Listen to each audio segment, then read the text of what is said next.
You survived the Canada Revenue Agency. You watched our investigations into the exit tax and the death tax, and you put your defensive perimeter in place to protect your family's equity. You even survived the grueling T4 trap. You proved your income, you survived the bank's automated audit, and you secured your mortgage renewal. You took a deep breath sitting at your kitchen table, looking at your new, astronomically high monthly mortgage payment.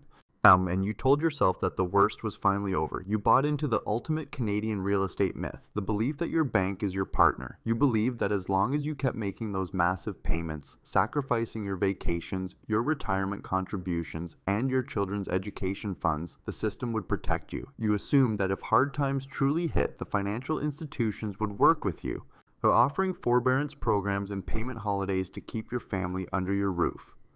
That narrative is a carefully constructed illusion. It was a calculated public relations strategy designed to protect the bank's own balance sheets during a period of unprecedented economic volatility. The forbearance window has slammed shut. Behind the closed doors of the major financial institutions on Bay Street, a massive, automated, and utterly ruthless legal apparatus has been activated.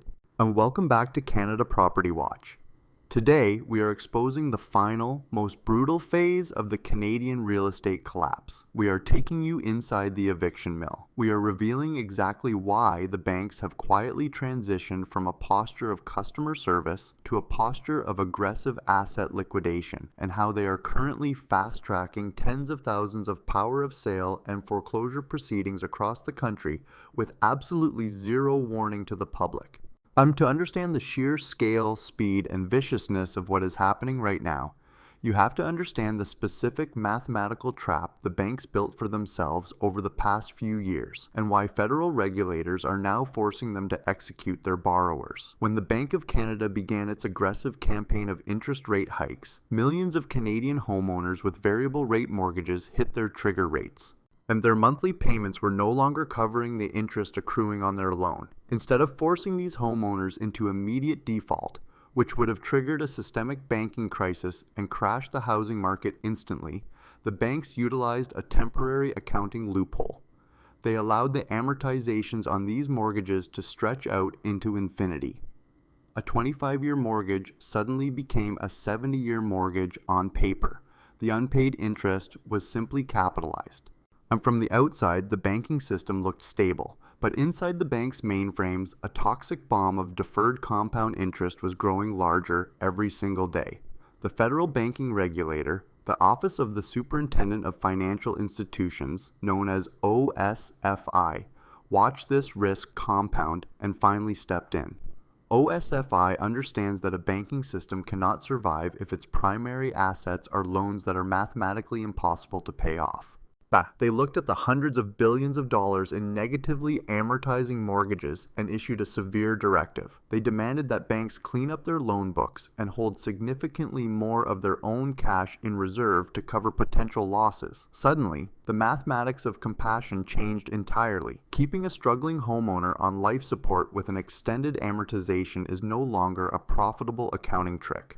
It is now a heavily penalized financial liability that hurts quarterly earnings and angers shareholders. The directive from top executives became clear. Clear the bad debt, seize the collateral, and liquidate the assets immediately before the broader real estate market declines any further. The banks shifted from extend and pretend to immediate enforcement. This systemic shift brings us to the terrifying concept of the eviction mill.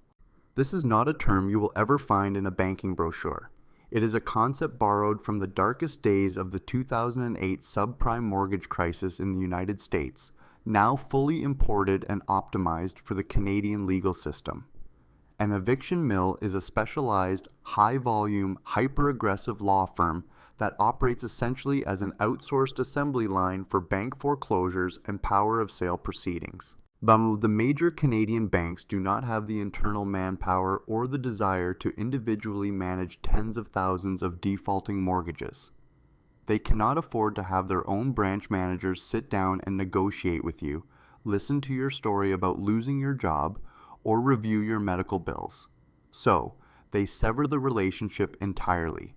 They hand the toxic portfolio over to these external legal factories. The most dangerous aspect of the eviction mill is its total reliance on cold, and algorithmic automation. In the past, if you missed a mortgage payment, someone from the bank would call you. There was a human element, a brief window for empathy and negotiation. Today, that human element has been surgically eliminated. The exact moment your pre-authorized debit bounces due to insufficient funds, an automated trigger is tripped within the bank's central mainframe. You are instantly stripped of your status as a valued customer. You are reclassified as a delinquent file number. That the digital package containing your entire mortgage contract, your complete payment history, the original appraisal of your home, and your personal contact details is instantly transmitted via secure server directly to one of these high-volume Eviction Mill law firms. From the exact millisecond that digital file is received, a relentless statutory clock begins ticking, and the machine does not stop until you are physically removed from the property. Let us walk through the step-by-step timeline of a Canadian power of sale, because it is the blinding speed and the compounding financial penalties of this process that catch families completely off guard and destroy their ability to fight back. We will focus on the power of sale process, which is the primary legal mechanism used in Ontario and several other provinces, because it is significantly faster, cheaper for the bank, and more devastating to the homeowner than a traditional judicial foreclosure. And in a power of sale, the bank does not even need to go to a judge to ask for permission to take your house.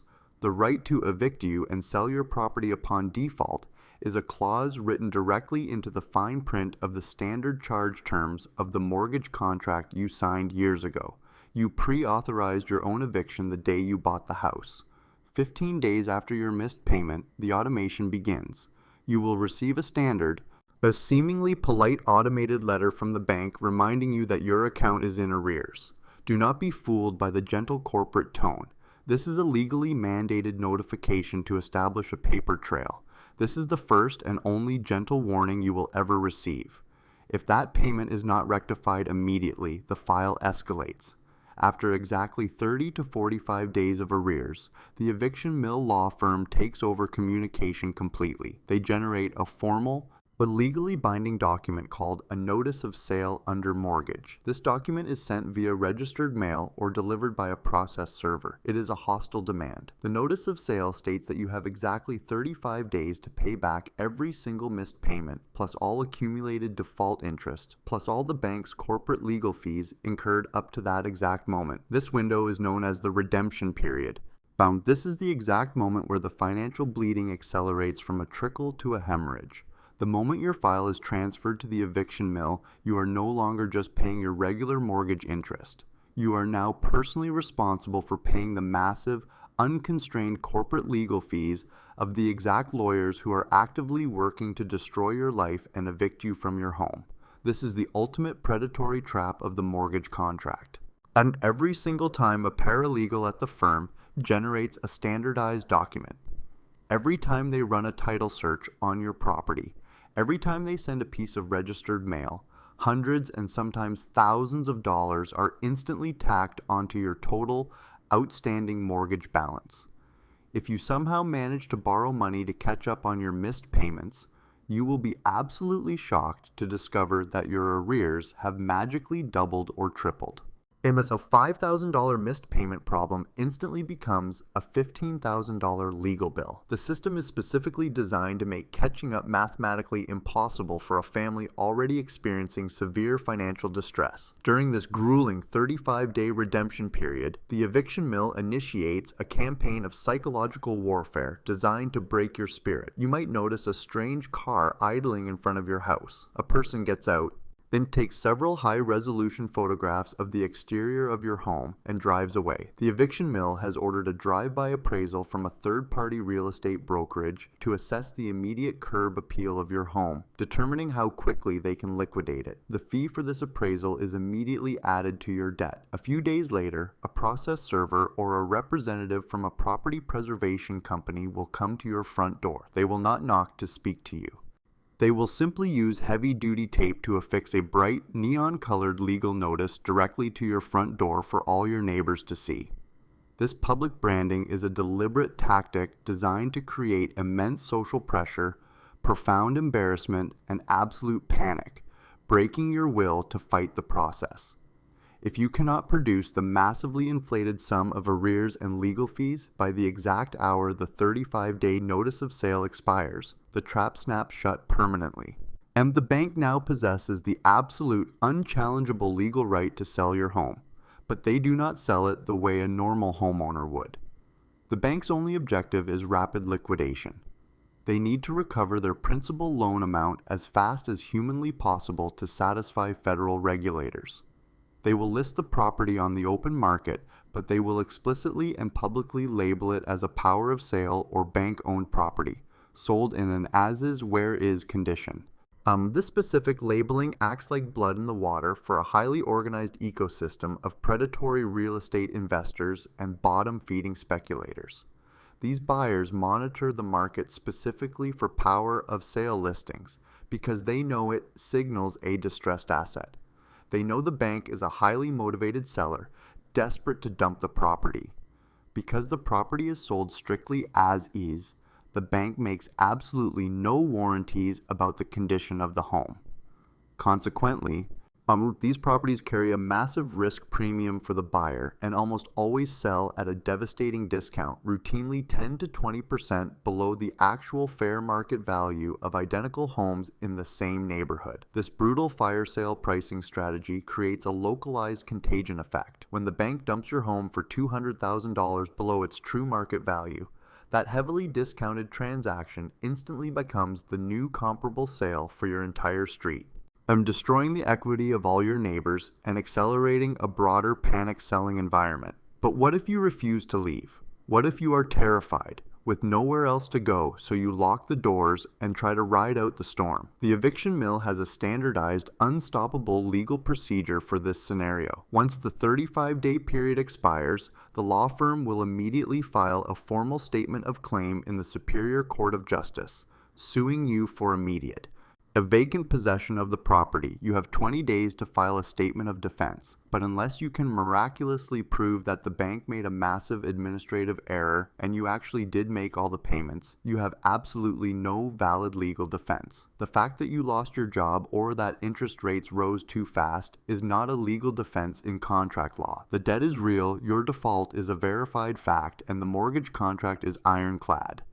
The bank will inevitably obtain a default judgment for possession from the judge. Armed with that judgment, the Eviction Mill applies to the court for a writ of possession. This final, undeniable document is handed over to the local sheriff's office. The sheriff will arrive at your property, usually unannounced, and tape a formal notice to vacate to your front door, giving you a final, terrifyingly short window to remove your family and your belongings. If you are still inside that house when that final deadline expires, the sheriff, accompanied by local armed police officers, will physically remove you from the premises. A specialized locksmith, contracted by the Eviction Mill, will drill out the deadbolts and change the locks while you are forced to stand on the sidewalk. Everything left inside that house becomes the immediate jurisdiction of a property preservation company hired by the bank, whose crews will arrive with industrial dumpsters to throw your remaining furniture, photographs, and memories into the garbage. You might think that enduring this trauma is the absolute worst-case scenario. You might think that once the bank takes the house, the nightmare is over and you can finally start rebuilding. You would be dead wrong. The most catastrophic, life-destroying element of the Eviction Mill process is the financial tail that follows you like a ghost for the rest of your natural life. The deficiency judgment. Suppose you bought your suburban home at the absolute peak of the market frenzy for $1.2 million. Over the past few years, the market in your area has corrected violently. Today, your home is realistically only worth $900,000, but because of your missed payments, accumulating default interest, and massive legal fees generated by the Eviction Mill, your outstanding mortgage balance has grown to $1 million. The bank evicts you, takes possession of the empty house, and puts it on the market as a power of sale. Because it is a distressed asset sold as is, it does not fetch the new lower market value.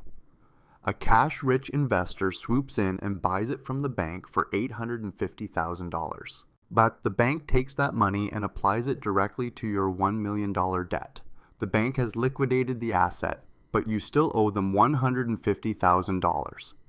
This remaining balance is called the deficiency. In Canada, you cannot simply hand the keys back to the bank and walk away. Canadian mortgages are almost universally full recourse loans. You are personally, legally, and infinitely responsible for the entire borrowed amount, and regardless of what happens to the underlying collateral. When the house is sold and the dust settles, the bank's eviction mill lawyers return to the Superior Court. They present the judge with the final accounting of the sale and easily obtain a formal deficiency judgment against you for that exact amount, plus further legal fees. The bank will not write this off. They will aggressively hunt you down to collect that money. If you try to rebuild your life, get a new job, and rent an apartment, the eviction mill will find you. They will use their judgment to obtain a garnishment order from the court, legally forcing your new employer to deduct up to 20% of your net paycheck before you even see it, sending it directly to the bank to pay off the ghost of the house you no longer own. If you manage to save up a few $1,000s in a new checking account, they will issue a bank levy, freeze that account without warning, and seize the funds. They will relentlessly pursue you for up to a decade or more, ensuring that you remain in a state of permanent financial servitude. The situation becomes infinitely more terrifying if you originally purchased your home with less than a 20% down payment, meaning you were legally required to obtain mortgage default insurance backed by the Canada Mortgage and Housing Corporation, the CMHC, or private insurers like Sagan. When you default on an insured mortgage, then the eviction mill process still happens. The bank still seizes the house and sells it at a loss. But because the mortgage was insured, the bank files a massive insurance claim, and the insurer pays the bank the missing $150,000. The bank is made completely whole. They suffer zero losses, which is exactly why they are so perfectly willing to fast-track these foreclosures and sell your home at a massive discount. But the insurer does not forgive the debt. The CMHC is a crown corporation backed by the Canadian taxpayer. When they pay out the bank to cover your deficiency, they take over the debt. You now owe the federal government $150,000. The CMHC has its own dedicated, highly sophisticated recovery departments, and they are notoriously aggressive. They do not need to go through the same lengthy court processes as a private bank.